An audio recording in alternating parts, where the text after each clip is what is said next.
આપણે કૃષ્ણદાસજી પૈહારીનું ચરિત્ર ચાલે છે, રાજસ્થાન કે ભક્તમાંથી. કૃષ્ણદાસજી પૈહારી રાજસ્થાનની ભૂમિ ઉપર જ જન્મેલા મહાપુરુષ હતા. તો કૃષ્ણદાસજી પૈહારી રામાનંદી સાધુમાં મહાપુરુષ થઈ ગયા છે.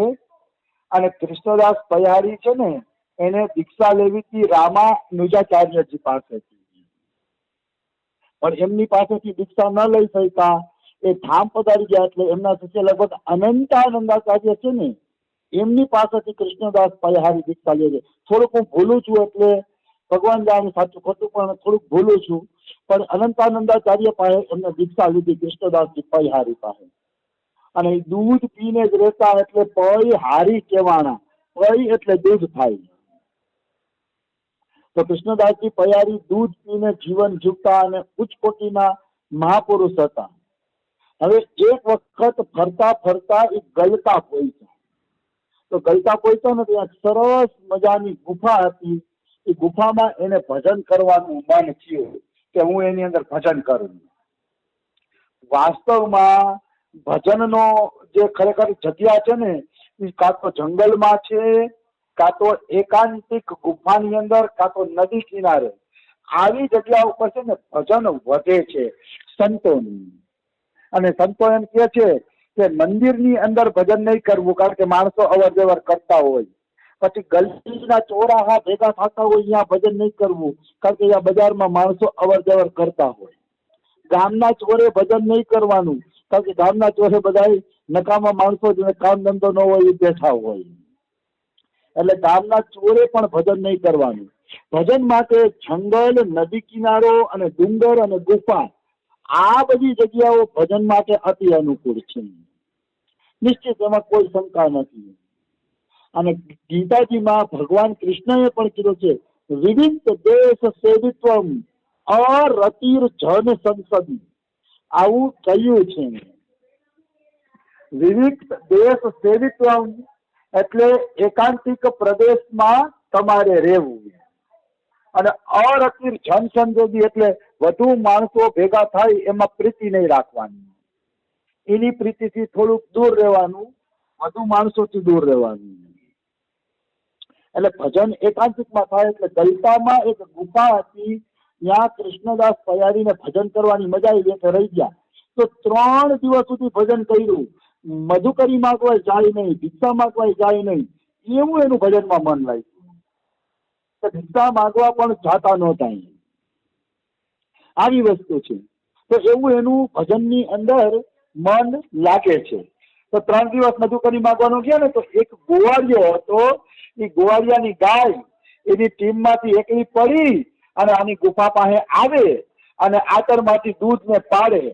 એટલે કૃષ્ણદાસજી પૈહારી અને કૃષ્ણની ઈચ્છા માની અને દૂધનો લોટો ભરી લીધો. કારણ કે ત્યાં જ આવીને ગાય દૂધ દેતી હતી. એટલે કૃષ્ણદાસજી પૈહારીએ નક્કી કર્યું કે આમાં મારા કાનુડાની કઈક ઈચ્છા છે. આ મારો કાનુડો જ મારા માટે દૂધની વ્યવસ્થા કરશે, અને દૂધ સિવાય એ કઈ લેતા નહોતા. એટલે ગાય દૂધ આપે ને, એટલે દૂધનું કમંડલ ભરી લઈએ, પછી આખો દિવસ એ કમંડલમાંથી દૂધ પીધા રાખે. આવી વસ્તુ છે. તો આ રીતે દૂધ અહીંયા ગાય દઈ જતી. તો એકવાર ગોવાળિયાની નજર પડી ગઈ. ગોવાળિયાને એમ કીધું કે આ ગાય કેમ અહીંયા દૂધ દેવા જાય છે, એકલી એકલી. નજર પડી ગઈ. આવી ગાય દૂધ આપી જાય ને, એવા વ્રજમાં અનેક પ્રકારના પ્રસંગો છે. એકવાર રૂપ ગોસ્વામી ભજન કરતા હતા ને, તો ઠાકોરજીએ કીધું કે એક પર્વતની નીચે વૃંદાવનમાં અમે દટાયેલા છીએ, ત્યાંથી તમે અમારું પ્રાગટ્ય કરો. રૂપ ગોસ્વામી અને રાધા ગોવિંદ દેવજીને પ્રગટ કર્યા રૂપ ગોસ્વામીએ. તો કે અમને પ્રગટ કરો. એ કે તો કે તમે ક્યાં છો? તો કે ગોમા ટીલા ઉપર. ગોમા ટીલા એટલે પહાડ. ગોમા ટીલા ઉપર અમે દટાયેલા છે, પ્રગટ કરો. તો કે ભાઈ ગોમા ટીલા તો બહુ મોટું છે, અમને કેમ ખબર પડે કે તમે કઈ જગ્યાએ છો? ત્યારે રાધા કૃષ્ણ એમ કે છે કે એક ગાય ગોવાળિયાની અલગ થઈ જશે, અને અલગ થઈ અને જે જગ્યાએ દૂધની ધારા વરસાવે છે ને, એ દૂધની ધારા વરસાવે છે ને, અહીંયા અમે દટાયેલા છીએ. ત્યાંથી તમારે અમને કાઢવાના છે. આવી વસ્તુ છે. તો કે ઠીક છે. બીજે દિવસે રૂપ ગોસ્વામી ગયા ગોમા ટીલામાં, તો સાચું કહે ગોવાળિયાની ગાય અલગ થઈ અને ગોમા ટીલા પાસે જઈને દૂધની ધારા કરે છે. જ્યાં દૂધની ધારા કરી ત્યાં ખાડો પડ્યો ને તો રાધા ગોવિંદ દેવજી પ્રગટ થયા. મતલબ રાધા ગોવિંદજી દૂધની ધારાથી સ્નાન કરાવતી હતી, ભોજન પૂરું પાડતી હતી ગાય, અને ત્યાંથી પ્રગટ થયા રાધા ગોવિંદ દેવજી. વ્રજમાં આવા અનેક ચમત્કારો થયેલા છે કે જે પહાડોમાંથી અને તેમાંથી ભગવાન પ્રગટ થયા હોય, આવી વસ્તુ છે. તો કહેવાનો ભાવ શું છે કે આ પણ દૂધની ધારા વહાવી જતી, તો ઓલો ગોવાળીઓ પાછળ પાછળ જાય છે, તો કૃષ્ણદાસ પયારી કમંડલમાંથી દૂધ ભરતા હતા. દૂધ ભરતા એટલે ગોવાળીઓએ કીધું મહારાજજી ખૂબ દૂધ પીઓ કે મારી ગાય સામેથી તમને દૂધ દેવા આવે છે. અમારું તો સૌભાગ્ય ખીલી ગયું કે તમારા જેવા સંતની સેવા થઈ ગઈ. તમારા જેવા સંતની સેવા અમારા ભાગ્યમાં ક્યાં થઈ ગઈ? આવી વસ્તુ છે. તો કૃષ્ણદાસ પયારી કહે છે કે ભાઈ મેં છે ને તારું દૂધ પીધું છે કે, એટલે મારી ઈચ્છા છે કે મારે તને કંઈક આપવું છે, તો તું કંઈક માગી લે. સંતોનું હૃદય તો અમે કરુણામય હોય, બીજાની મદદ કરવા માટે તો અમે સંતો તૈયાર જ રહેતા હોય. એટલે કે મારે તને કંઈક આપવું છે કે તું મારી પાસેથી માગી લે છે. તો કે ગોવાળીઓ કે મારે કઈ નથી જોતું, કારણ કે મારી ગાયનું દૂધ તમે પી લીધું ને બસ એનાથી જ મને આનંદ છે કે મારી તમે સેવા સ્વીકાર કરી. અને વાત સાચી છે, નિષ્કામ સંત જો સેવા સ્વીકાર કરી લે કોઈ પણ, તો એનો બેડો પાર થવામાં કોઈ વાંધો આવતો જ નથી. એ વ્યક્તિનો બેડો પાર જ છે. કોઈ નિષ્કામ ભક્ત જો કોઈ ભક્તની સેવા સ્વીકાર કરી લે એમાં કિંચિન માત્ર સંશય નથી. એના અનેક ઉદાહરણો છે.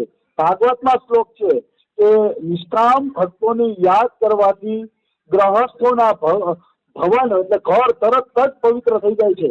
તો એને આસન આપવામાં આવે, અહીંયા ભોજન કરે અથવા તો અહીંયા પગલા કરે, તો પછી કહેવાનું જ શું રહ્યું? તો પછી કઈ કહેવાનું રહેતું જ નથી. આવી વસ્તુ છે. તો કહેવાનો ભાવ શું છે કે ગોવાળીઓ પ્રસન્ન હતો કે નિષ્કામ સંતે મારી સેવા સ્વીકાર કરી, એટલે હવે મારે કઈ જોતું નથી, એટલે મારે કઈ નથી જોતું. તો કૃષ્ણદાસ પયારી કહે ભાઈ કઈક માગી લે ને, મારી ઈચ્છા તને દેવાની છે. તો કાકા જો તમે આપવા માંગતા હોય ને તો મારા રાજા જે માગે ને એ આપો. મારા રાજાનું રાજ્ય દુશ્મને છીનવી લીધું છે કે એ માગે ને એ એને આપી દે છે. તો કે નહીં, તારા રાજા હારે મારે કઈ મતલબ નથી કે મારે તો તારા હારે મતલબ છે, તો કઈક માગી લે છે. તો કે નહીં, મારે કઈ માગવું નથી, મારે કઈ જોતું નથી, કે મારે તો બસ એટલું જોઈએ કે રાજાને જે દેવાનું હોય આપો હોય કે. તો ચાલ તને હા પાડી એટલે કહી દઉં, બોલાવ તારા રાજાને. તો રાજાએ આવીને કીધું કે મારું રાજ્ય છીનવાઈ ગયું છે, પાછું આપો તો હું પ્રજાનું ભલું કરું એમ. તો અચ્છા, સવારથી હાંજ સુધી કૃષ્ણદાસ તૈયારી છે, તું ઘોડા ઉપર બેસીને દોડ, તારો ઘોડો જ્યાં સુધી જશે એટલું તારું રાજ્ય થઈ જશે. સવારથી હાંજ સુધી તારે ઘોડો દોડાવી રાખવાનો, જેટલો ઘોડો દોડાવીને તું પહોંચાડીશ ને એટલું તારું રાજ્ય થઈ જશે એમ. તો કે હા. એટલે ઓલા રાજાએ સવારથી હાંજ સુધી ઘોડો દોડાવ્યો, અને દોડાવ્યો ને પછી જ્યાં ઘોડો પહોંચ્યો ત્યાં એટલું રાજ્ય ઓલા રાજાનું થઈ ગયું. કારણ કે રાજાએ પછી યુદ્ધ કર્યું, યુદ્ધમાં રાજા જીતી ગયા અને એ બધું રાજ્ય એનું થઈ ગયું. કહેવાનો ભાવ હું છે કે કૃષ્ણદાસ પયારી જેવા મહાપુરુષ કૃપા કરે પછી શું બાકી રહે? એના સંતોના વચન અવશ્ય સફળ થાય છે. બધું થાય પણ સંતના વચન કોઈ નિષ્ફળ ન જાય. ચારો યુગ ચતુર્ભુજ સદા ભક્ત ગીરા સાચી કરન. ચારે યુગમાં ભક્તોની વાણીને ભગવાને સત્ય કરી છે. ચારે યુગોમાં એમાં કિંચન માત્ર સંશય નથી. એટલે મનુષ્યએ હંમેશા એટલું યાદ રાખવાનું કે ભક્તની વાણી ભગવાન સત્ય કરે છે. પણ એ ભક્ત એવા હોવા જોઈએ શરણાગત નિષ્કામ કે જેને ભગવાન સિવાય બીજું કઈ જોતું નથી. એવા નિષ્કામ ભક્તની વાણી ભગવાન જરૂર સત્ય કરે છે. નારદજીએ નલકુબરને કીધું હતું કે કૃષ્ણ અવતારમાં તમે વૃક્ષ બની જાશો, પણ કૃષ્ણ અવતારમાં એ વૃક્ષોને પાડીને કૃષ્ણ તમારો ઉદ્ધાર કરશે એવું કીધું હતું. તો નારદજીના વચન પ્રમાણે કૃષ્ણએ ઉદ્ધાર કર્યો. નારદજી તો વચન આપીને કદાચ ભૂલી ગયા હશે, પણ કાનુડો ભૂલતો નથી. કાનુડો યાદ રાખે છે કે મારે આ ભક્તનું કામ કરવાનું છે. એટલી હદે ભક્તના વચનની કાનુડો છે ને લાજ રાખે છે. આવી વસ્તુ છે। તો ભાઈ સંતોની વાણી ભગવાન સત્ય કરે છે એવી અનેક ઉદાહરણ છે। એમાંનું એક ઉદાહરણ આપી દઉં। હમણાં અમે દિવાળી નજીક આવે એટલે ઉદાહરણ લાગુ પડે એવું છે। એક છોકરો હતો, બહુ ભગવાનનો પરમ ભક્ત એમ, અને એને 10 ગાયું હતી, 10 ગાયું। એ 10 ગાયોને જંગલમાં ચરાવવા જાય, પણ હું ખોપડી ફરેલો, ગાયું ચરતી હોય ને તો એ ગામમાં ભજન કીર્તન કરવા ગયો જાય।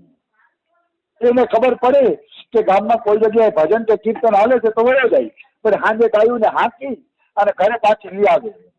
આવું જોખમ કરે। માલિક વગર તો ગાયું કોઈ લઈ પણ જાય તો એ બિચારો ભજન કીર્તન માટે આવું જોખમ કરે। તો આવું જોખમ કરે ને એટલે